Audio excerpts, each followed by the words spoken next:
exploitation of the public. The enforcement team, led by the Director of Surveillance and Investigation, Mrs. Boladale Adeyinka, sealed 4 shops identified to be involved in illegal rebagging of local rice grains into foreign bags, selling them at higher rates to customers. The Commission says that it will continue to monitor and investigate price hikes in the market to protect consumers from exploitation. The due process of the law will be followed. Those products will be confiscated. We'll follow the trail to find out the people that are actually producing it and branding those local rice and rebagging them in foreign brands that are no longer in the market, because the owners of the brands have already notified consumers and they stated publicly that those brands are no longer in Nigerian market. They're not bringing them to Nigeria anymore. But again, because of the brand market, they are being exploited by these rebagging cartels that continue to rebag local rice and sell to consumers. We will continue to evacuate them and remove them from the market.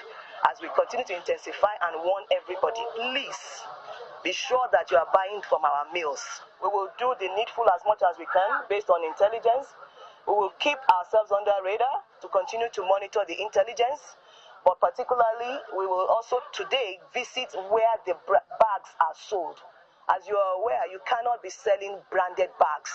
You sell it only to the company that will now use it as an item for production. So you can't sit in the market and start milling, using rice, packing local rice into branded bags. So you're selling it is even a crime. You shouldn't be selling branded bags. So we'll also raid that and also rail the millers. Those who are packing and just, not even millers, they're just basically buying local rice and then selling them in foreign brands. That is the cartel that we want to bust. It's all about food security and ensuring that consumers are not exploited. We're just talking about the contribution of food in our inflation number. Now, let's take a break now. When we come back, we'll talk about AfCFTA, always a hot topic on the African continent, especially with the raging of the Trump tariffs. That's after the best data.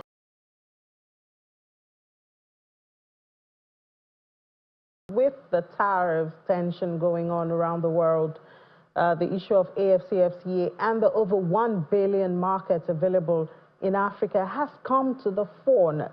In this week, Nigeria officially signed and submitted its ECOWAS tariff offer to the African Continental Free Trade Area, that's the AfCFTA, to establish zero duties on 90% of goods traded within the continent. Do we say this is anti-tariff? Well, let's find out what this really means and what we can expect as a country following this. And we're doing this with Dr. Bamidele Ayemibo. He's the Chief Executive Officer and Lead Consultant at 3T Impex Trade Academy. Good morning, Dr. Ayemibo, and welcome to the program. Good morning. How are you today? Good. So what does this mean? Nigeria is going to do tariff-free for 90% of its goods. Well, I know Nigeria is a big brother, but I mean, even the U.S. is supposed to be the big man of the world. They are harping on tariffs now. Oh, okay. What we've just done is to do our own bit as far as the AfCFTA is concerned. If you are familiar with AfCFTA, you know that 90% non-sensitive products are to be fully liberalized, and we have about 7% sensitive products to be liberalized over time, and then 3% exclusively that would not be liberalized. So what we've done right now is to do the 90% sensitive product Nigeria finally signed. You know, if you remember last year, we had a conversation on your show discussing the guided trade initiative, and we have not been very successful in that because of what we just did now, because a number of countries we are trying to ship to are saying your product cannot enter our country because you have not signed this tariff and gazette it so that our good can come into your country also duty-free. Talking about what is happening in the U.S., I don't think Africa should be worried about what's going on in the U.S. In my opinion, it's to advantage of Africa. Why? The people that are shipping to Africa and to U.S. are having challenges, and they are at a higher tariff from EU to Asia, but Africa is having lower tariff. At least a number of countries in Africa, from Nigeria is 14%, but Ghana is 10%, Morocco, Egypt, Ethiopia, a number of countries in Africa are 10%. And by the way, what is the volume of African export to the US? Just African export to the US, just about 1% or 1.2% of the total US import. US import is about 3 trillion. African export to the US is less than 40 billion. So, in my opinion, we shouldn't even be worrying ourselves about that at all. Rather, we should be strategizing on how to take advantage of it. But that we have now signed the 90% non-sensitive in Africa, I think it's good and it's important because we also begin to look inward and see how we can grow trade within Africa. So we avoid this tariff that we're experiencing from outside of Africa. Yeah, but even before now, we know that I think we've done the first shipment, I believe it was to Kenya. Ghana seems to have been more active. Are we doing enough with the platform? Because we have a lot of hurdles. We have the payment system hurdles. We have the logistics hurdles, which has been on for years. So doesn't it go beyond the signing an agreement to actually, what do we have to work to make this AfCFTA work? Payment issue have been sorted with the Pan-African Payment and Settlement System. So you now have an option of using PAPs instead of looking for dollar, euro, or pounds. What you mentioned about logistics, I think is very important. However, if Nigeria, for example, and other countries have not done what they need to do, there is no encouragement for investors to invest because how will you trade when you have not signed? So with this signing now, for me, it will become easier for Minister of Trade to be able to talk to investors, for African Development Bank to be able to support, because now we are demonstrating that, okay, this can happen, this will happen. The initial trade that happened from Kenya to Ghana happened because of the fact that Ghana has done this earlier than Nigeria. Nigeria has not been very fast as far as AfCFTA is concerned. In fact, this is one of the reasons why we lost the capital, because Nigeria and Ghana were jostling for the headquarters, but Nigeria did not sign on time. Ghana did it. Ghana has been moving ahead in a number of things we are supposed to do on AfCFTA, but it's good we're also moving now so that the guidance initiative that we're supposed to have leverage on to be able to ensure we do some trading and trial to see where the issues and challenges are for government to be able to fix now can be done because of this. But in terms of logistics, you are very correct. But I believe the logistic issue can really be sorted if now countries have demonstrated this kind of agreement that we're ready to trade. So when we talk about, and I'm glad that, fine, at least there's a measure of optimism, coming from you. And you said, okay, now the minister can actually ask investors, to come on board. What are the opportunities? What are the routes? I mean, you're a trade expert. Assuming an individual, an exporter is watching this program now and would like to participate in AfCFTA, where can the person start from? I know there's a secretariat and all of that, but where can the person start from? What should the person be looking out for? What sector should the individual be targeting in order to maximize the opportunities in the African market? Very important question that a lot of people are asking. I'm happy we're having that conversation this morning. Number one is the fact that a number of African countries are middle income, low income, meaning they don't have a lot of disposable income. The implication of not having a lot of disposable income is the fact that you are not going to be able to sell commodities in Africa. Apart from petroleum products, most other products that we sell on the African continent are going to be intermediate products and finished goods. Intermediate products are products that value have been added but not yet at the finish point, from cocoa to cocoa butter, from cashew to cashew kernel, from lead to lead ingot, from shea to shea butter. Those are products that have potential, but also fast-moving consumer goods, from personal care products to drugs, to food items. The items that people need on day-to-day, as a matter of fact, the items that people need for survival are what anybody thinking of AfCFTA or to trade on that AfCFTA should be considering. Why? Not because there will be sales of machinery and luxury goods, but the fact is that the demand for this other product is a lot higher. And if you look at the data already revealed that to us.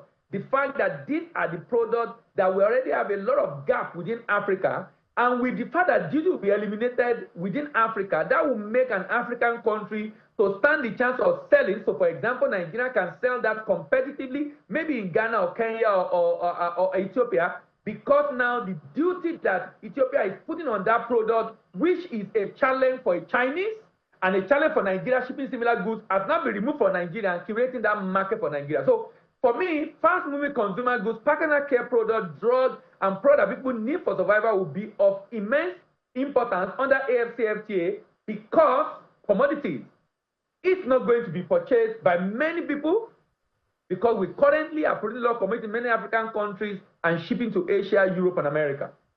So how can the person start this journey? The first thing to do is to ensure your product is registered with the coordinating office under AfCFTA. Register your interest, apply to them that they need to come and inspect your factory, check your product, to be sure that your product is eligible because of the principle of rule of origin. The rule of origin basically says that your product must be deemed originating from Africa to sell duty-free under AfCFTA.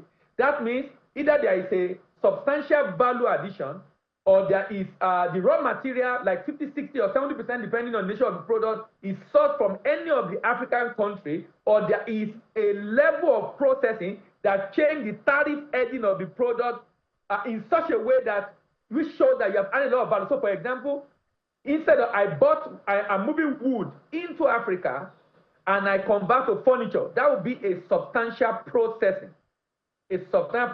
Or I bring in material to produce a car and I assemble it in Africa to convert to a car to sell in Africa. That would be a lot of value addition, substantial value addition. Or I'm sourcing my raw material from Africa. In fact, some importers who are importing some raw material from outside of Africa, particularly agricultural commodities, might take advantage of this now because if you find African country where you can get similar products and you can get it, now duty has been removed for you to bring it into Nigeria and you're able to produce efficiently in that country, that might mean you will have to bring your good into Nigeria without have to worry about forex because you can leverage your Pan-African payment and settlement system and pay wherever it is you are importing from in Naira within the African country. Very interesting right there. But registering, because yesterday I spoke to an exporter on this program, and she told us about her experience. She's been trying to register. I think she has NOTs. She wants to register.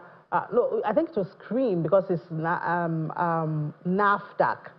So when we talk about these processes, even though they're well spelled out, on paper, when you talk to people on individual basis, the issue of registration and getting approved by government agencies, I'm sure you would have heard once or twice that it's also a discouraging factor. For NAFDAC, I've had the good and the bad.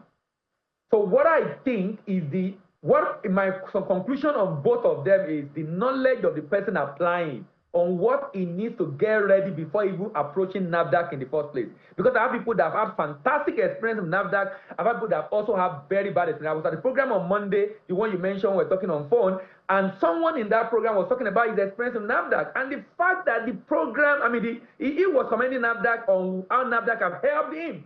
And I've also been at an event where even the DG of NAFDAC was seated and someone was complaining about NAFDAC. And what I can deduce from both of them is the knowledge, the understanding of what they need to get ready ahead of approaching NAFDAC. Now, registration generally with government agency have its challenges, but for registration for AfCFTA, I'm not sure it's a big challenge. The coordinating office is very much eager to assist because they need a lot of people to come on board. So as much people that want to come on board, they are willing to reach out to them. They have a website you can check online and reach out to them to be able to ensure they get the interministerial committee to do the necessary visit. I know that if you are going to do that visit, you might be the one to bear the logistics of bringing them to your factory.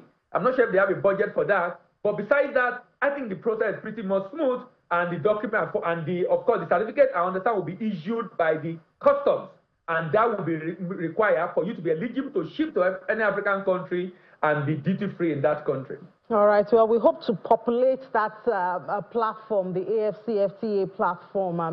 As you noted, trade between Nigeria or Africa generally to the United States isn't that much. So we can actually trade within ourselves and make the most of this time, value added to commodities is actually one of the things. But thank you so much for your time this morning, Dr. Bamidele Ayemibo, the Chief Executive Officer and Lead Consultant at 3T Impex Trade Academy. Thank you very much for having me, and bye-bye. Bye-bye.